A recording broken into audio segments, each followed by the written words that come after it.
Hello all, welcome back to my channel. నేను మీ సిరి. సంక్రాంతి వచ్చిందంటేనే అందరిళ్లలో ఉండేవి అరిసెలు. మరి ఆ అరిసెల్ని పక్కా కొలతలతో అస్సలు ఫెయిల్ అవ్వకుండా కొత్తగా పెళ్ళైన వాళ్ళు కూడా ఈజీగా చేసేలాగా నేను ఈ వీడియోలో షేర్ చేయబోతున్నాను. మీరు కనుక ఫస్ట్ టైం మన ఛానల్ చూస్తున్నట్టయితే ప్లీజ్ సబ్స్క్రైబ్ చేసుకోండి. ఇంకా లేట్ చేయకుండా వీడియోలోకి వెళ్ళిపోదాం. చూసారు కదా అరిసెలు ఎంత బాగున్నాయో. ఇవి నువ్వుల అరిసెలు. మేము సగం నువ్వులు లేకుండా చేసామన్నమాట. నువ్వులతోనే చేసుకోవచ్చు, లేదా నువ్వులు లేకుండా కూడా చేసుకోవచ్చు. నువ్వులతో చేసుకున్నవి కొంచెం ఎక్కువ టేస్టీగా ఉంటాయి. అలాగే నువ్వులు బలం కదా, అందుకని నువ్వులు వేసుకుంటూ మొత్తం నువ్వులతో చేసే వాళ్ళైనా సరే 1-2 వాయల వరకు నువ్వులు లేకుండా చేస్తారు. ఫస్ట్ లో నువ్వులు లేకుండా వెయ్యాలి అని చెప్పి అలా వేసిన తర్వాత నుంచి ఇంకా నువ్వులు మజ్జిగ కలిపేసి నువ్వులు అద్దుకుంటూ వేస్తారనమాట. నువ్వులు వేయాలనుకునే వాళ్ళు ముందుగానే మజ్జిగలో నానబెట్టేసుకోవాలి ఒక అరగంట ముందు. అప్పటికి నానిపోతాయి మన చలివిడంతా ప్రిపేర్ అయ్యేలోపు. ఇంకా ప్రాసెస్ లోకి వెళ్ళిపోతాయి. 1 కేజీ బెల్లానికి వచ్చి 1.5 కేజీ వరకు బియ్యం పడుతుందండి. దాన్ని బట్టి మీరు ఎంత బెల్లం వేసుకుంటారో చూసుకోండి. కేజీ బెల్లానికి 50 వరకు అరిసెలు వస్తాయి. మనం మీడియం సైజులో చేసుకుంటే, మరీ పెద్దగా చేసుకుంటే 45 అలా వస్తాయి అన్నమాట. ముందుగా బియ్యాన్ని నానబెట్టుకోవాలి. నానబెట్టుకోవడంలోనే అరిసెలు అనేవి చక్కగా పొంగుతాయి. బియ్యాన్ని 24 to 36 అవర్స్ వరకు నానబెట్టుకోవాలి. 6 అవర్స్ ఒకసారి కడిగేసి మళ్ళీ ఫ్రెష్ వాటర్ వేసుకోవాలన్నమాట. లేదంటే బియ్యం పులిసిపోతాయి. తర్వాత నీళ్ళని వడకట్టేసి తడి బియ్యమే మనం పిండి పట్టించుకోవాలి. పిండి పట్టిన తర్వాత ఖచ్చితంగా జల్లెడతో జల్లించుకొని ఇలా చేత్తో అదిమి ఒక క్యాన్ లో గానీ దానిలో గాలిపోకుండా పెట్టుకోవాలి. తర్వాత బెల్లాన్ని క్రష్ చేసేసి ఒక చిన్న గ్లాస్ వరకు వాటర్ వేసి ఇలా పొయ్యి మీద పెట్టుకోవాలి. చూడండి పాకం ఇలా రెడీ అయిందో లేదో మనం మధ్యలో బాగా ఉడికిన తర్వాత చెక్ చేసుకుంటూ ఉండాలి.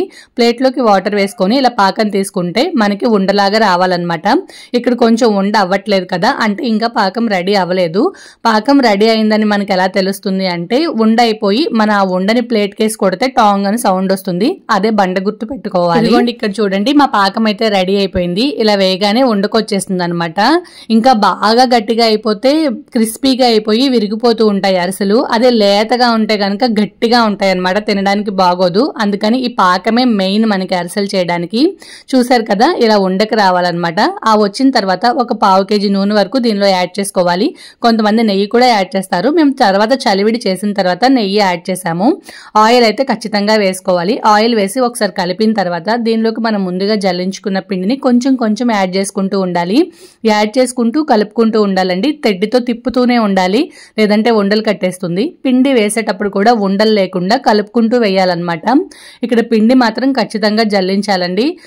ఏమీ లేకపోయినా సరే జల్లించాల్సిందే, లేదంటే ఉండలు కట్టేస్తుంది. చలివిడి అసలు సరిగా రాదు. ఈ చలివిడి కాలుతూ ఉంటుంది కాబట్టి గట్టిగా పట్టుకొని తిప్పుతూనే ఉండాలి. వేడిగా ఉన్నప్పుడే పిండి వేసుకుంటూ బాగా కలపాలి, లేదంటే ఆరిపోతే మాత్రం చలివిడి అంతగా కలవదన్నమాట. అందుకే వేడిగా ఉన్నప్పుడే కలుపుతారు.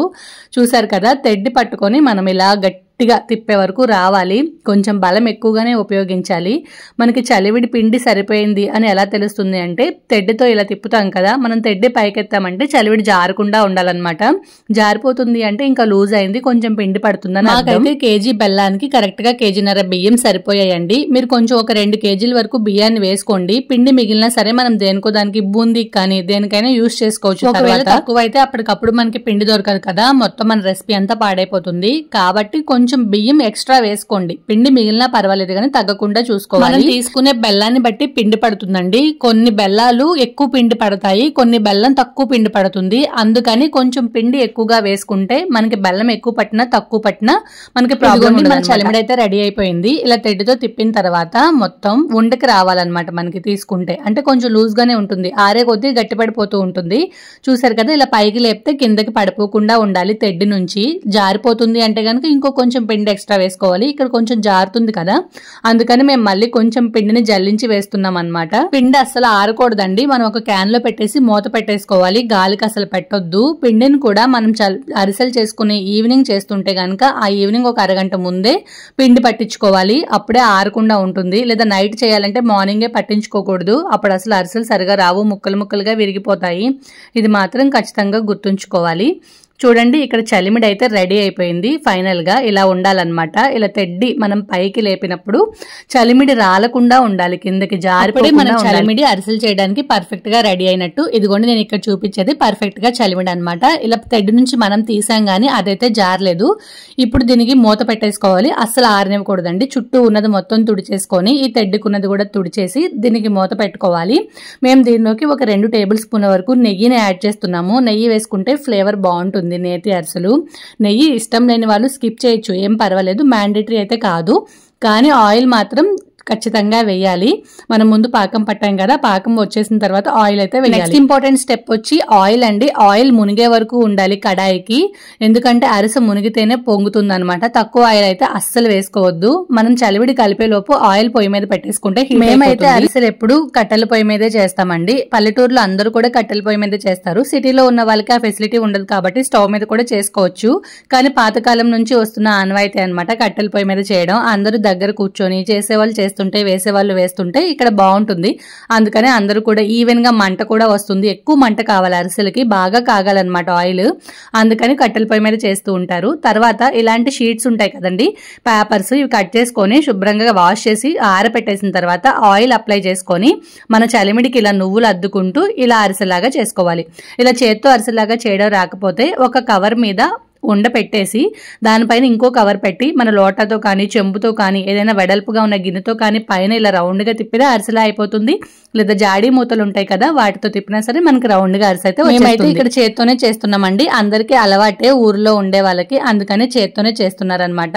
ఇలా ఫస్ట్ అయితే మామూలు అరిసెలు వేసేసాము, తర్వాత నువ్వుల అరిసెలు వేస్తున్నాము. నువ్వుల అరిసెలే మా అందరికి చాలా ఇష్టం, అందుకనే నువ్వులతోనే ఎక్కువగా వేస్తున్నాము. మేమైతే ఇక్కడ 1/2 కేజీ నువ్వులు తీసుకున్నామండి. 1/2 కేజీ వచ్చి మాకు 2 కేజీల బెల్లానికి సరిపోయింది. మీకు ఎక్కువ కావాలంటే ఎక్కువ, తక్కువ కావాలంటే తక్కువ కూడా అద్దుకోవచ్చు. ఇప్పుడు ఆయిల్ బాగా హీట్ అయిన తర్వాత ఒక అరిసెస్ చూసుకోండి. అరిసె చక్కగా పొంగుతూ పైకి వచ్చేసిందంటే ఆయిల్ హీట్ అయిపోయినట్టే. ఆయిల్ బాగా హీట్ అయిన తర్వాత మాత్రమే అరిసెలు వేయాలండి. ఒక సైడ్ ఇలా కాలిన తర్వాత రెండో సైడ్ కి టర్న్ చేసుకోవాలి. ఎక్కువసేపు పట్టదు ఈ అరిసెలు కారడానికి. తర్వాత ఇలాంటి గరిటెలు ఉంటాయి కదా అరిసెలు తీసేవి, బెజ్జాలు ఉన్నవి, ఈ గరిటె మీదకి వేసుకొని ఒత్తాలన్నమాట ఆయిల్ మొత్తము. ఇవి తీసి ఒకసారి ప్రెస్ చేసిన తర్వాత ఈ అరిసెలు ప్రెస్ చేసే చెక్కలు ఉంటాయి, మీరు చూసే ఉంటారు. ఇప్పుడు నేను చూపిస్తాను చూడండి. దాని మీద వేసుకొని చేత్తో మనం నొక్కాలన్నమాట చెక్కతో. ఇదిగోండి ఇలా వేసేసి ఇలా చేత్తో చెక్కతో నొక్కితే దానిలో ఇంకా ఎక్స్ట్రా ఆయిల్ ఉంటే కనుక బయటకు వచ్చేస్తుంది. ఇప్పుడు తీసేసి పక్కన ఒక బేషన్లో వేసేసుకోవాలి. ఇలా మనకి ఎన్ని అరిసెలు పడితే అన్ని అరిసెలు కూడా మొత్తం అన్ని ప్రిపేర్ చేసేసుకోవాలండి. అంతే, ఎంతో ఈజీగా అరిసెలు అయితే ప్రిపేర్ అయిపోతాయి. తర్వాత మేము ఇంకో ప్రాసెస్ చేస్తాము, అది కూడా మీకు చెప్తాను. చూసారు కదా అరిసెలు అయితే ఈ కలర్లోకి రావాలన్నమాట. మరీ ఎక్కువ కాల్ చేయొద్దండి, ఆరిన తర్వాత ఇంకా నల్లగా అయిపోతాయి. ఇలా మీడియం కలర్లోనే ఉండాలి. ఇప్పుడు ఈ అరిసెలు మొత్తాన్ని మేమైతే గడ్డి మీద వేస్తాము, ఎందుకంటే ఇంకా ఎక్స్ట్రా ఆయిల్ ఏమైనా ఉంటే గడ్డి పీల్చేసుకుంటుంది. తర్వాత వీటిని ఒక జాడీలో పెట్టి స్టోర్ చేసుకుంటే ఈజీగా 4-5 నెలలు అయితే నిల్వ ఉంటాయండి, స్మెల్ కూడా రాదు. పాతకాలంలో అయితే మన అమ్మమ్మలు నానమ్మలు జాడీలో అలా స్టోర్ చేసుకొని సంవత్సరం వరకు నిల్వ ఉంచేవాళ్ళంట. మళ్ళీ అరిసెల కాలం వచ్చే వరకు కూడా అరిసెలు అలానే చెక్కు చెదరకుండా ఉండేవంట, స్మెల్ కూడా వచ్చేవి కాదంట. కానీ ఇప్పుడు మనం అంత ఎక్కువ క్వాంటిటీ చేయట్లేదు, అంతకాలం నిల్వ కూడా చేసుకోవట్లేదు కదా. కానీ ఇవి మాత్రం ఇలా చేసుకున్నారంటే నేను చెప్పినట్టుగా ఆయిల్ లేకుండా 4-5 మంత్స్ వరకు ఈజీగా వచ్చేస్తాయండి.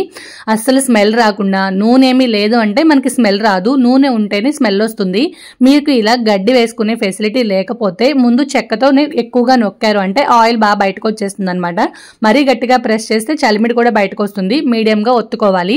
తర్వాత ఒక పక్కన ఏదైనా క్లాత్ వేసేసి దాని మీద కూడా ఆరబెట్టేసుకోవచ్చు. అప్పుడు కూడా ఆ క్లాత్ అంతా ఆయిల్ పీల్చేసుకుంటుంది కాబట్టి అరిసెల్లో అయితే ఆయిల్ ఉండదు. ఇదండి అరిసెల ప్రాసెస్. అయితే మొత్తం అన్ని టిప్స్ అయితే చెప్పానని అనుకుంటున్నా. మాకైతే 4 kgs వచ్చి 200 అరిసెలు వచ్చాయండి. కేజీకి వచ్చి 50 వచ్చాయన్నమాట. మనం కొంచెం చిన్న సైజ్ చేసుకుంటే కొంచెం ఎక్కువ వస్తాయి, పెద్ద సైజ్ చేసుకుంటే కొంచెం తక్కువ వస్తాయి. మీడియం సైజ్ చేసుకుంటే మాకు 50 వచ్చాయి అనమాట. అరిసెలు అనేవి కొంచెం పెద్దగానే ఉండాలండి, మరి కొబ్బరి బూరుల్లా చిన్నగా ఉంటే కూడా బాగోదు. చూడండి మేము చేసిన సైజ్ ఎలా ఉందనేది మీరు కామెంట్ చేయండి. ట్రై చేసి మీకు ఎలా కుదిరాయో కామెంట్ సెక్షన్ లో చెప్పండి. ఈ వీడియో కనుక నచ్చినట్టయితే లైక్ చేసి మీ ఫ్రెండ్స్ అండ్ ఫ్యామిలీస్ కి షేర్ చేయండి. మరిన్ని ఇంట్రెస్టింగ్ వీడియోస్ కోసం మన ఛానల్ సబ్స్క్రైబ్ చేసుకోండి. Thanks for watching.